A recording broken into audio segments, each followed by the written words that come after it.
Everybody, welcome back to Take a Break with a Book. Today I'm going to be reading our story, Mayhem is a Superhero, written by Kara West and illustrated by Leeza Hernandez. On yesterday's video, I read chapters 5 and 6, where Mia got to share with her best friend Eddie that she is indeed a superhero. And then she got to actually go to the pits where she got to pick out her super suit and was coming up with her superhero name. And she got to see what her school was going to look like that she's going to be attending for superhero classes. So today I'm going to be starting with chapter 7, and they're going to get into the pits a little bit more. So if you have not had a chance to catch up yet in our story, go back to the other videos on our channel and catch up, and then come back for chapter 7 and 8. So let's get started. Chapter 7, The Tour. At school the next day, the morning passed by incredibly slowly. I was so nervous that I couldn't sit still. But can you blame me? Today was my first day at the pits, and I couldn't wait to meet other superheroes just like me. I tapped my pencil on my desk as I watched the clock. When the bell rang, I jumped up as Eddie came over.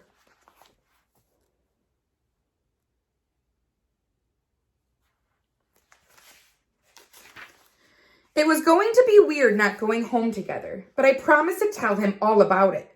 Then I rushed into the bathroom to change, into my very own suit. But I'll definitely have to work on the quick superhero change thing, because before I knew it, I was running late. Once I arrived at the warehouse, I adjusted the do not enter sign, but nothing happened. So I twirled it, pulled it, pushed it, still nothing.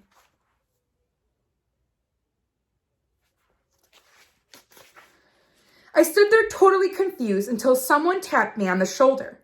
It only works at a specific angle, a boy wearing a blazing red cape explained. He tilted the sign and the screen appeared. I watched him as he scanned his face. Then it was my turn.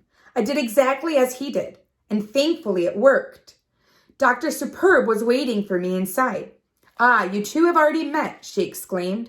"Pen Powers, could you please show Mia around before her placement exam? You'll probably be in some of the same classes. Today is her very first day." "What? There's an exam?" I cried. "Don't freak out. It's not a big deal. You can't study for it," Pen Powers replied rather coolly. "He's right, Mia. There's nothing to worry about. Please enjoy your tour." Dr. Superb exclaimed. I thanked her and then ran to catch up with Pen, who had already walked away. Luckily, the nerves about the exam went away as we passed by classrooms for flying, strength training, super speed, and my dad's special power, talking to animals. Meow, zzz, squeak.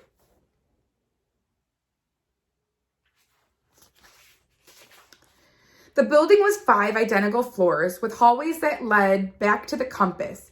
Each wing of the pits is dedicated to a specific super field of study, Penn explained.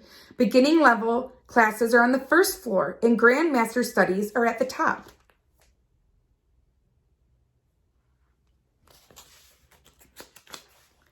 I listened very carefully, trying to take it all in. "Wow, those kids are really flying," I exclaimed as I peeked into one of the rooms. "Actually, they're learning how to jump. It's the most basic skill of flying," Penn replied matter-of-factly. "When will I learn how to do that?" I asked excitedly. "Well, obviously you'll find out after your exam. Until then, just come with me. I'm late for flying class."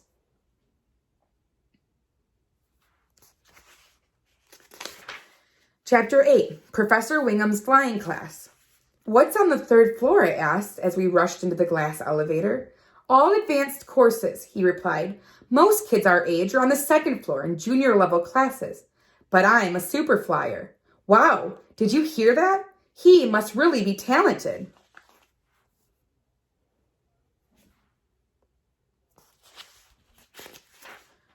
Okay, I'll be honest. Up until right now, I felt good about being a newbie superhero. After all, there's something that feels super right about being with other kids, just like me. But now I'm starting to feel pretty out of place. When the elevator doors opened, I gasped for the 100th time. We were standing in front of the coolest obstacle course ever. There was an awesome rock climbing wall, a moving jungle gym, tight ropes, and even floating monkey bars. And guess what? The same man in the winged suit from yesterday came flying towards us. Whoosh!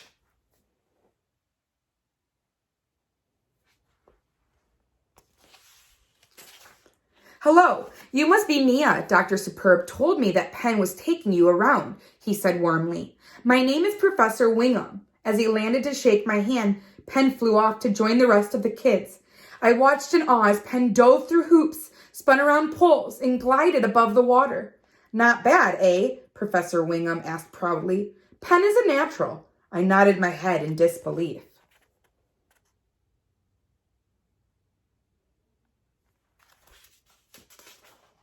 I know you're taking your placement exam after this, but would you like to hop on the ropes? Professor Wingham asked. It'll help you get used to the heights. Now, watching Penn fly around must have made me feel super brave because I surprisingly said yes. I jumped onto the ropes as Dr. Wingham spotted me from behind. And at first, going up was a piece of cake. But I should have never looked down. Why? Well, do you see that? Look how high I am. Gulp.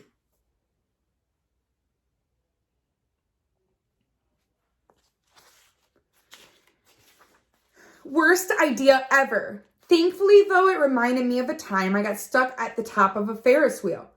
And I remembered what had calmed me down before. Inhale, exhale. Inhale, exhale. In, rip. Are you wondering what that sound was? Oh, don't worry. It's just the sound of the rope breaking. I yelled out at the top of my lungs as I frantically swung back and forth. I hoped my loud shrieking would get someone's attention. But it was no use. Arg.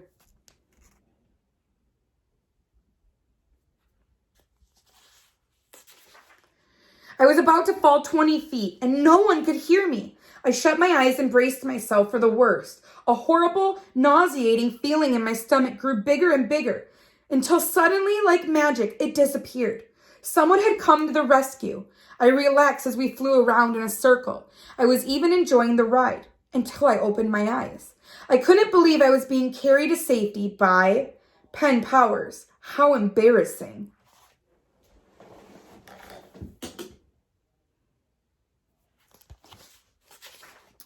And unfortunately, things got even more awkward because when we landed, my legs totally gave out and Penn helped me up again.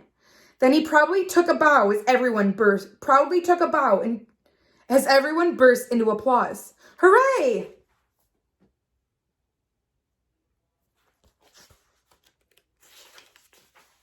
And that's the end of chapter 8. Come back tomorrow for chapters 9 and 10. Bye!